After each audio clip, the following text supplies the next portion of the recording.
चाळीसगाव तालुक्यातील चितेगाव शिवारात मका पिकावर अज्ञात रोगाचा प्रादुर्भाव झाल्याने सुमारे 70% पीक बाधित झाले आहे। मका पिकाची लागवड होऊन महिनाभराचा कालावधी उलटला असला तरी पिकाची वाढ मोठ्या प्रमाणात खुंटली आहे।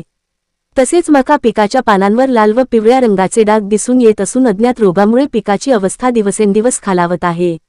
या परिस्थितीमुळे परिसरातील मका उत्पादक शेतकरी मोठ्या चिंतेत असून आर्थिक नुकसान होण्याची भीती व्यक्त केली जात आहे।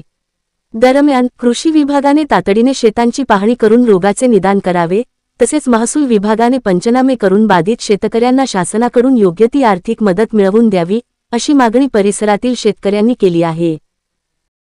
आमच्या मक्याच्या पिकावर लाल आणि पिवळ्या रंगाचा व्हायरस आलेला आहे। एक असा आमचा अंदाज आहे की तो व्हायरस असला पाहिजे आणि जवळजवळ त्याच्यात आमच्या गावातलेच काय तर आजूबाजूच्या परिसरातलं 70 ते 80% क्षेत्र हे बाधित झालेलं आहे।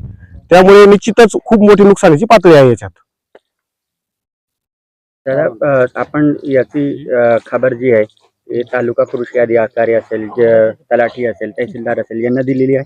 हो, मी कालच माननीय तहसीलदार साहेब असतील, माननीय तलाठी मॅडम असतील यांच्यापर्यंत मी बातमी दिलेली आहे की असा असा प्रकार आमच्या शेतशिवारात घडलेला आहे। चितेगाव शिवारातील अजून ही आजूबाजूच्या शेतीला असा प्रादुर्भाव आहे का? हे जे गाव असेल त्याचे जवळपास किती टक्के शेतकऱ्यांना असा त्रास आहे? कालपर्यंत माझा मित्र शिंदीचा विशाल दौंड म्हणून त्याच्याशी माझं बोलणं झालं होतं। तो म्हणतो आमच्याही शिवारामध्ये किंवा शेतांमध्ये अशा पिकावर अटॅक आलेला आहे लाल पिवळ्या प्रकारचा। त्याच्यामुळे मला खात्री आहे की कमीत कमी बऱ्याच ठिकाणी हे क्षेत्र अशा प्रकारचं बाधित झालेलं आहे।